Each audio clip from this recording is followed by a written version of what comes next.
Well, Mr. Poilievre, welcome to the Western Standard Studio, and thank you very much for making some time to come down here from your Stampede rounds. I know you've been running hard and popping up all over, so I appreciate it, and welcome. Great to be with you. So we'll get straight to it. This is the Western Standard. You're in the West. You're at the Stampede. I'm stuck by a dress code. I have to wear this thing, but you can wear the Stampede wear I see. I want to start with that, the Western issues. I'm sure you've been hearing that the last few days. The alienation, Alberta, BC, Saskatchewan. Secessionism is at all-time highs, and that would be, I would like to think, one of your prime tasks as a prime minister. How do you unify this country? Well, we have to put an end to the pay up and shut up attitude Ottawa has had to Western Canada for far too long.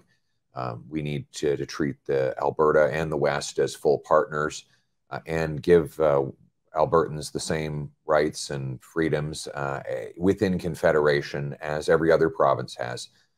And that includes allowing the development of our clean and responsible energy sector here.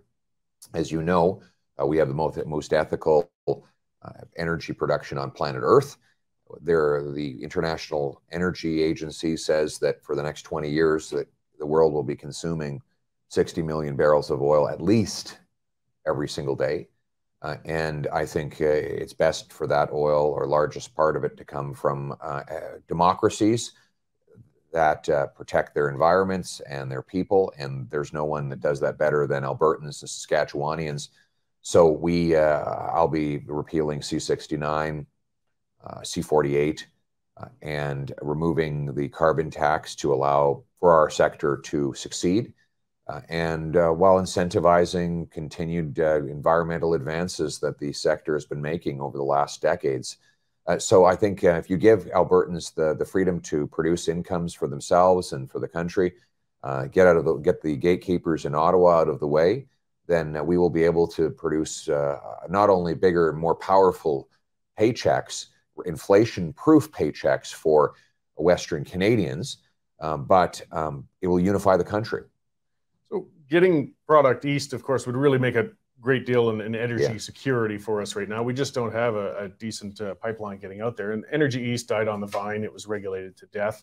But another hindrance there was, Quebec was making very strong signals that we're just not going to let that thing cross our territory. You'd have a tough juggling act. Do you respect provincial autonomy, or do you enforce that it is federal authority saying an interprovincial pipeline has to go? Where would you work with? Well, first of all, I've stated in Quebec, as I state everywhere, that I believe that Energy East was good for Canada, for all of Canada, including for Quebec. Energy East would have gone right through my riding, and I supported the project in my riding just as much as I do out here.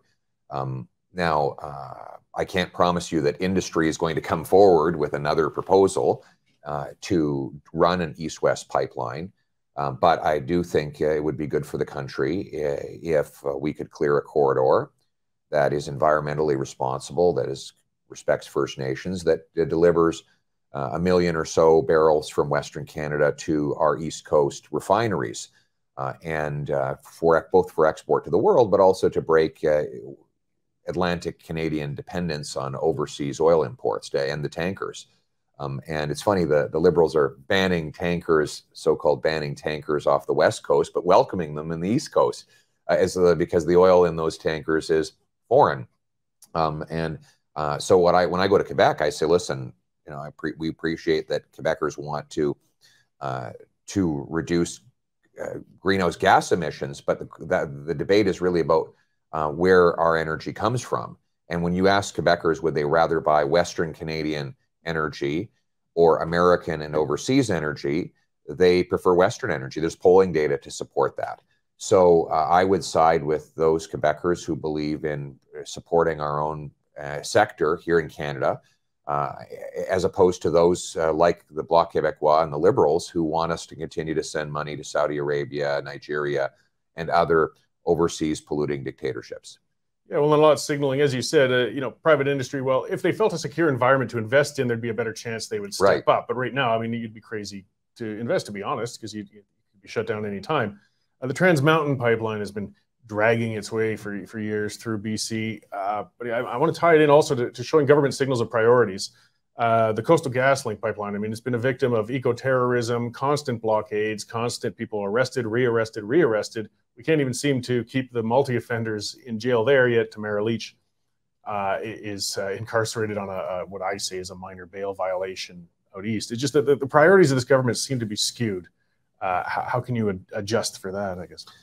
Well, listen, we need the Trans Mountain Pipeline. The problem is that we live in a country now where nothing can get done, nothing can get built, whether it's just a building permit to build a normal detached house or a major mining enterprise. You can't get a permit. I think OECD ranks us 35 out of 36 nations for the time it takes to get a building permit to do anything: a warehouse, a pipeline, a mine, a house. And so what we need to do is become the fastest place in the developed world to approve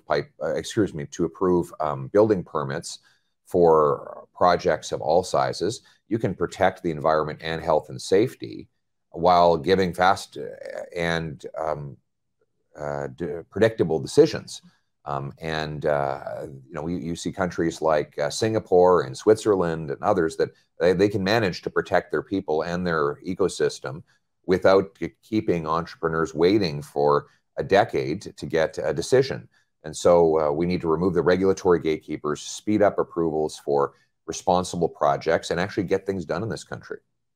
Likewise, there's a proposal, we're getting a lot of pressure with carbon taxes, and we covered that in a past interview with where you stand on that. But agriculturally, something surfaced. It looks like they're coming after fertilizer, as we're seeing in the Netherlands, where there's quite an uprising. Would you at least stand up for the farmers on that one? Because this could be a pending disaster as well.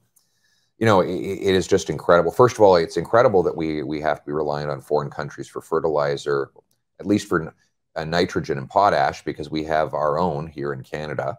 But that's the first point. The second point is, I don't know how these governments think that we're going to feed ourselves without fertilizer. We're going to drastically reduce the output per acre. The irony of that is you'd need a far more farmland and a far bigger footprint for agriculture if you didn't have fertilizer. The second thing is you'd have much more expensive food. And the third thing is you'd have much lower incomes for our farmers. So fertilizers give us the chance to eat more abundant, nutritious food at more affordable prices. And the alternative is a brutal poverty, particularly for the vulnerable who can't afford price increases.